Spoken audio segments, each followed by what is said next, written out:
दो रसोई का ससुराल। चांदनी का भरा पूरा परिवार था। दो बेटे, उनकी पत्नियां, एक शादीशुदा बेटी और दो जवान पोते। जीवन में वैसे तो किसी बात की कोई कमी ना थी, लेकिन फिर भी ये बड़ा परिवार चांदनी को वो सुख नहीं दे पा रहा था जिसकी उसने कभी कल्पना की थी। कहते ना, घर के बीचों बीच खींची लकीरें कब जमीन से दिल पर आकर खींच जाती है कोई जान नहीं पाता। घर के साथ साथ बंटवारा दिल का भी तो हो जाता है। इसीलिए तो घर के बंटवारे बड़े बुजुर्गों को घाव ही दिया करते हैं। बड़ी बहू सुजाता के बेटे के ब्याह का अवसर था। घर में खूब चहल पहल थी। नई बहू दरवाजे पर स्वागत के इंतजार में खड़ी थी और सुजाता के अलावा दादी चांदनी और चाची रेखा के चेहरे पर खुशी चमक रही थी। माँ जी आइए ना, नई बहू का स्वागत आप करेंगी। चलिए जल्दी से आशीर्वाद दीजिए अपनी पोती बहू को। नहीं सुजाता बहू, ये तो तेरा अधिकार है। मैं जैसे तुम दोनों की नज़र उतार कर तुम्हें इस घर में लाई थी, वैसे ही आज तुम दोनों देवरानी जेठानी बहू साधना को प्रेम से गृह प्रवेश कराओ। अच्छा ठीक है, आप मेरे साथ तो चलिए। हम दोनों सास बहू साथ साथ में बहू का स्वागत करेंगे। कुछ देर बाद, भाई साधना, पहले तो सारे रीति रिवाज होंगे, उसके बाद तुझे घर की सारी औरतों के पाँव छूकर आशीर्वाद लेना होगा। और हाँ, उसके बाद तेरी पहली रसोई का शगुन कराएंगे। ठीक है दादी जी, जैसा आप कहें। कुछ ही देर में साधना की मुंह दिखाई का कार्यक्रम शुरू हो गया था। आस पड़ोस और रिश्तेदारी की सभी औरतों ने बारी बारी से आकर मुंह दिखाई पकड़ा दी थी। कुछ देर बाद, साधना बहू, ये तेरे लिए है, ले रख ले और चुपचाप रखना, ज्यादा शोर मत मचाना। अरे चाची जी, आप ऐसे छिप छिप कर क्यों दे रही हैं? अरे सुनना, देख अपनी सास को मत बताना। ये लिफाफा है, इसमें 20,000 रुपये हैं, मेरी तरफ से कुछ गहना ले लेना। चाची का आशीर्वाद है ये बेटा, मना मत कर। लेकिन चाची जी, आप ये आशीर्वाद ऐसे छिप कर क्यों दे रही हैं? बस तू इतना समझ ले, चाची का प्यार और आशीर्वाद ऐसे छिप कर ही लेना पड़ेगा। खुलकर तुझे कुछ दे सको ऐसा माहौल नहीं बचा अब घर में। तू ना अब ज्यादा सवाल जवाब मत कर, और हाँ, जीजी को कुछ मत बताना, समझी? चाची के मुंह से ऐसी बात सुनकर साधना काफी हैरान थी। अरे यहाँ तो 1 से 1 रुपए के मुंह दिखाए भी लोग नाम लिखा कर देकर जाते हैं, और चाची ने 20,000 दे दिए और कहती है किसी से ना कहूँ। कुछ समझ में नहीं आ रहा। अगर मैं मम्मी जी को बताऊंगी नहीं तो उन्हें यही लगेगा ना कि चाची ने मुझे मुंह दिखाई दी ही नहीं। साधना बड़ी असमंजस में थी कि तभी दादी सास वहाँ आ जाती है। बेटा चल, अब थोड़ा रसोई छू दे, फिर रस्म खत्म करके मैं भी थोड़ा आराम कर लूँ। आप आराम करिए दादी जी, मैं रसोई संभाल लूँगी, आप बेफिक्र हो जाइए। बस मुझे बता दीजिए क्या बनाना है और कहाँ बनाना है। बहू की बात सुनकर दादी उसे रसोई के सामने ले जाकर खड़ा कर देती है। अरे दादी जी, रसोई में जाने के तो 2 दरवाजे हैं, लेकिन ऐसा क्यों? कौन सा दरवाज़ा इस्तेमाल करना है? 2 दरवाजे नहीं बेटा, इस घर में 2 रसोई है। ये वाला दरवाज़ा तेरी सास की रसोई का है, और ये बगल वाला दरवाज़ा तेरी चाची सास की रसोई का है। क्या? एक घर में 2 रसोई? लेकिन ऐसा क्यों? अरे बस बेटा, बहुत लंबी कहानी है, समझ नहीं आता कहाँ से शुरू करूँ। अरे तू छोड़ ना, ये सब आज तेरा पहला दिन है, खुशी खुशी अपने जीवन की शुरुआत कर। जी दादी जी, जैसा आप कहें। रसोई में आकर दादी जी रसोई के बंटवारे वाली बात पर काफ़ी उदास हो गई थी। इसका मतलब वो इस बंटवारे से खुश नहीं है। वैसे जब चाची जी इसी घर में माँ के साथ ही रहती है, तो फिर किचन बांटने की क्या मुसीबत आन पड़ी होगी। खैर, मुझे अब ये सब नहीं सोचना चाहिए। माँ और चाची जी समझदार है, उन्होंने कुछ सोच कर ही ये सब किया होगा। कुछ ही देर में नई बहू नाश्ता बनाकर टेबल पर लगा देती है। अरे बेटा, यहाँ टेबल पर तो बस मैं ही खाना खाती हूँ, बाकी तेरे सास ससुर अपने कमरे में ही खाना खाते हैं, और चाचा चाची अपने कमरे में। साधना को ये सब बड़ा अटपटा सा लग रहा था। अरे बहू, क्या हुआ? ये खाना यहाँ से कहाँ ले जा रही हो? वो माँ जी, दादी ने कहा टेबल पर कोई खाना नहीं खाता, तो मैं खाना हटा रही थी। अरे नहीं, ऐसा कुछ नहीं है, तुम लगाओ, टेबल पर ही सब लोग खाएंगे। मम्मी जी, चाची जी नज़र नहीं आ रही, उनकी भी प्लेट लगा दूँ? नहीं, रहने दो, वो बाद में खा लेगी। तुम हम सबको सर्व कर दो। सुजाता के जाने के बाद रेखा अपने पति और बेटी के साथ आकर टेबल पर खाना खाने लगती है। बहुत ही स्वादिष्ट बनाया है तुमने खाना। ये लो, ये मलाई कोफ्ता चक्कर बताओ कैसा है, मैंने बनाया है। चाची जी, आपके हाथों में तो जादू है, बहुत स्वादिष्ट है। आप प्लीज़ मुझे भी सिखाएंगी ये रेसिपी? वैसे अब तो मैं आपके साथ ही रहने वाली हूँ, एक एक करके आपकी सारी रेसिपी सीख लूँगी। हाँ हाँ बेटा, क्यों नहीं, तुम्हें जो भी पसंद हो मुझे बताना, मैं तुम्हें बनाकर खिलाऊंगी। अरे भगवान ने बेटी नहीं दी, लेकिन अब तू आ गई है ना, अब तू ही बेटी है इस घर की। अब बहुत प्यारी है चाची जी, सच में मैं बहुत किस्मत वाली हूँ। मुझे एक ससुराल में 2 सास मिली, और वो भी इतना प्यार करने वाली। अच्छा, जीजी से जिक्र मत करना हाँ, कि मैंने तुम्हें ये खिलाया था, उन्हें अच्छा नहीं लगेगा। साधना कुछ समझ ही नहीं पा रही थी। एक और चाची जी का उसके प्रति प्यार, और दूसरी तरफ हर बात पर यह कहना कि जीजी को मत बताना। अगर वास्तव में चाची जी इतनी अच्छी हैं, तो फिर मम्मी जी और चाची जी के बीच में खिंचाव की वजह क्या है? कितना अच्छा होता अगर इस घर में 2 नहीं, सिर्फ एक ही रसोई होती, एक ही जगह खाना बनता और फिर पूरा परिवार मिलजुल कर खाता। पता तो लगाना ही होगा कि आखिर बरसों पहले ऐसा क्या हुआ था जिसने इस घर को 2 खेमों में बांट दिया। साधना बेटा, ऐसा करो, आज थोड़ी खीर बना लो, और हाँ, खीर में इलायची डालना मत भूलना। ठीक है मम्मी जी, मैं बना देती हूँ। सुन, खीर बना रही है तो एक कटोरी खीर अपनी चाची को भी दे आना, उसे बहुत पसंद है इलायची वाली खीर। और तुझे पता है तेरी सास को तो इलायची की महक से ही एलर्जी है, लेकिन वो ये इलायची बस छोटी के लिए ही डालती है। मन ही मन छोटी को लाड भी तो करती है, पर जताती नहीं। मैं कुछ समझी नहीं दादी, माँ जी तो चाची जी से बात भी नहीं करती, फिर वो उनके लिए खीर कैसे बना सकती हैं? बात नहीं करती, रसोई भी अलग कर ली है, लेकिन आज भी एक दूसरे की पसंद नापसंद का मान रखती है दोनों। जानबूझकर ज़्यादा खीर बनाती है तेरी सास, ताकि मैं चुपचाप खीर रेखा को दे आऊँ। दादी जी, मैं भी यही सोच रही थी, क्यों ना हम पूरे परिवार का खाना एक ही जगह बनाएं, कितना अच्छा होगा ना। तेरी सास का भी नहीं मानेगी बेटा, जाने दे। शाम के समय, मम्मी जी, मैं आपसे अपने मन की बात कहूँ? हाँ हाँ, बोलना बेटा, क्या बात है? मम्मी जी, कितना प्यारा सा परिवार है हमारा।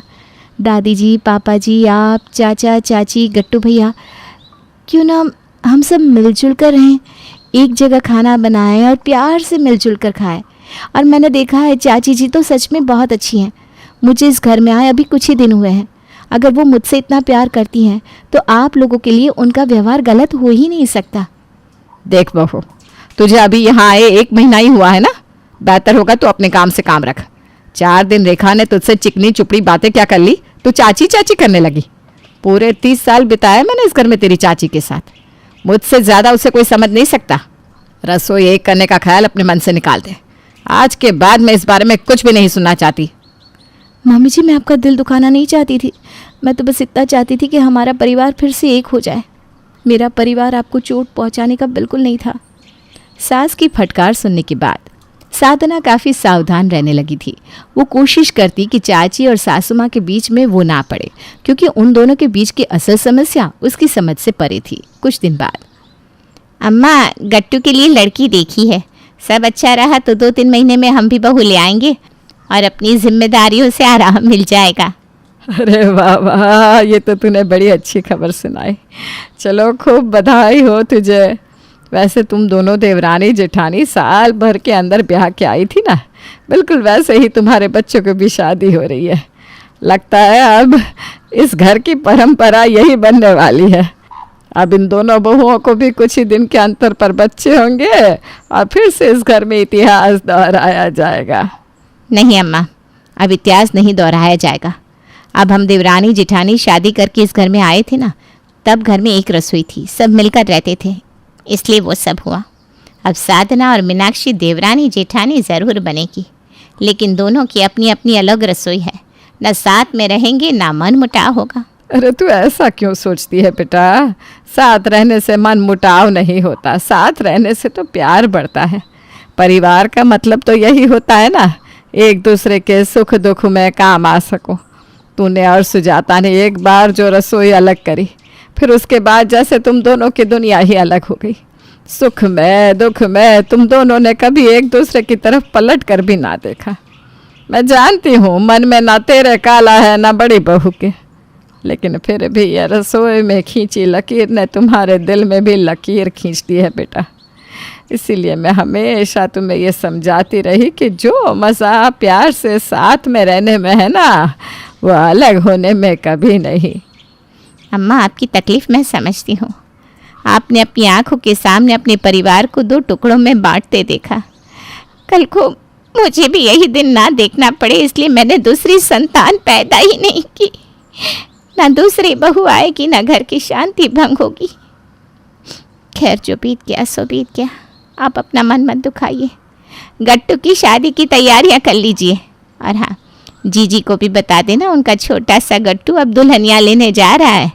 थोड़े दिनों में घर में रौनक होने वाली है, और इस बार तो घर की रौनक में 4 चांद लगाने के लिए साधना बहू भी है। शादी ब्याह के माहौल में बहू बेटियों के होने से अलग ही रौनक आती है।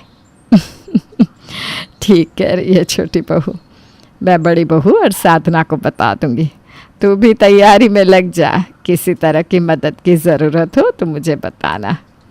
छोटी बहू के जाने के बाद मैं जानती हूँ बड़ी बहू को जैसे ही पता चलेगा कि गट्टू की शादी हो रही है, खुशी से फूली ना समाएगी। बचपन से ही लाडला था उसका गट्टू। बस अपने मन की खुशी जाहिर नहीं करेगी, वो अलग बात है। बड़ी बहू, गट्टू का रिश्ता पक्का हो गया। जल्दी ही शादी का मुहूर्त निकलेगा।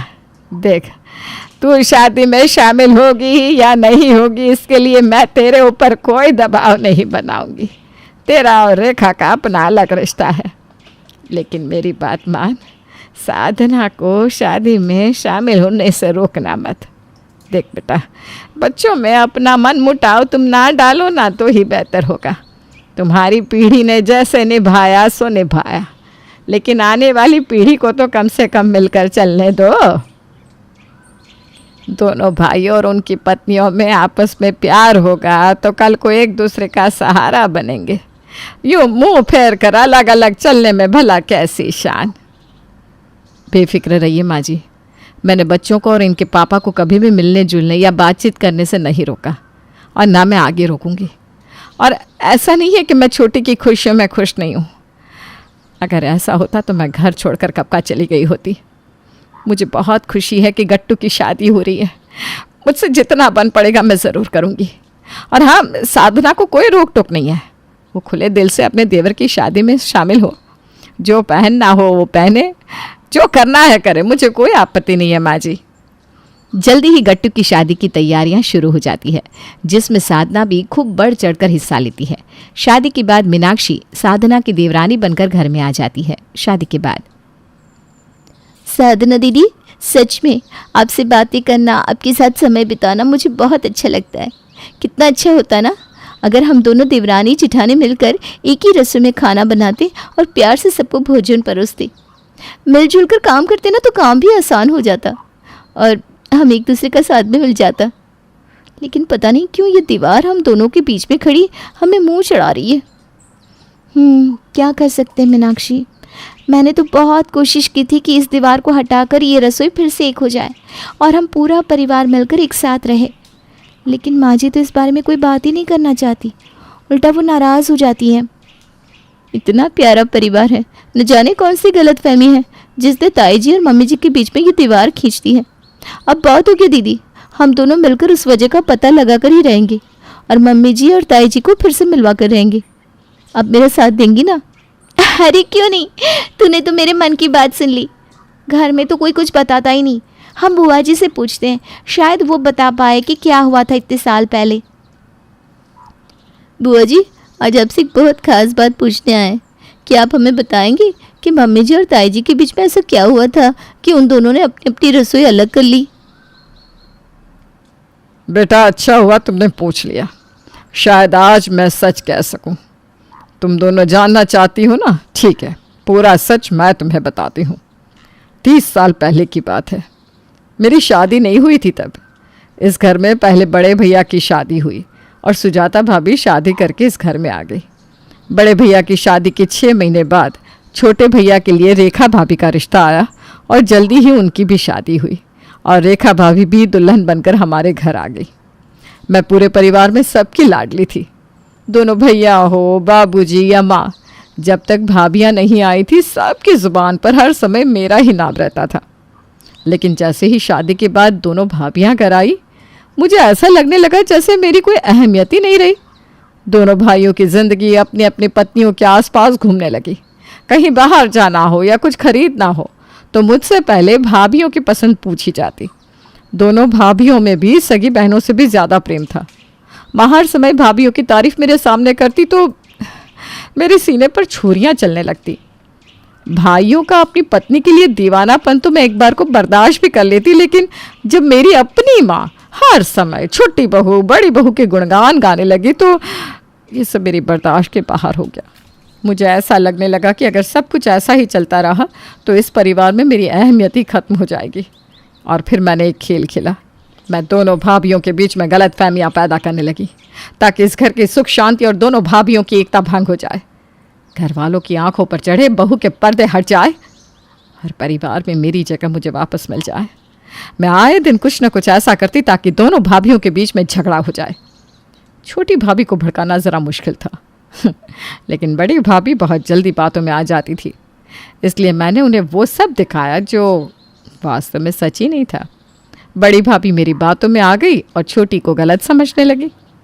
मैं जानबूझकर बड़ी भाभी के बनाए खाने में कभी मिर्ची तो कभी चीनी मिला देती, जिसका कसूरवार भाभी रेखा को ही समझती और रेखा भाभी को लगता कि उन पर इल्ज़ाम लगाने के लिए बड़ी भाभी ये सब खुद कर रही है। मेरी साजिश कामयाब हुई और दोनों भाभियों ने अपनी अपनी रसोई अलग करने का इरादा कर लिया। मैंने अपने ही मायके में जहर घोला है, इस बात का एहसास मुझे तब हुआ जब यही सब ससुराल में मेरी ननद ने मेरे साथ किया। मैं माफ़ी मांगने के लायक भी नहीं बची थी। बस बरसों से इस अपराध बोध में घिरी हुई हूँ। मैं कभी खुद को माफ़ नहीं कर सकती। मैं अपनी माँ की सबसे बड़ी दोषी हूँ। मैंने उनके परिवार को टुकड़ों में बांट दिया। बुआ जी, आपने कभी किसी को बताया क्यों नहीं? अगर आप सच बता देती तो सब फिर से एक हो जाते। बेटा, अपना गुनाह कबूल कर पाने का साहस नहीं बचा था मेरे अंदर, इसलिए इतने सालों से बस अंदर ही अंदर घुट रही हूँ। किस मुंह से कहती कि मैंने ही अपने मायके में आग लगाई है। मैंने सब सुन लिया है दीदी। आपने सब सच कहकर अपना प्रायश्चित कर लिया। अब भूल जाओ वो सब। और गलती तो हमारी भी है ना, बिना सोचे समझे हमने इतने साल तक बात को घसीटा। मीनाक्षी, साधना, बेटा फ़ोन करो मिस्त्री को, रसोई के बीच की दीवार तुड़वानी है। बस बहुत हो गया 2 रसोई का ससुराल। अब घर में रसोई भी एक रहेगी और घर में रहने वाले भी।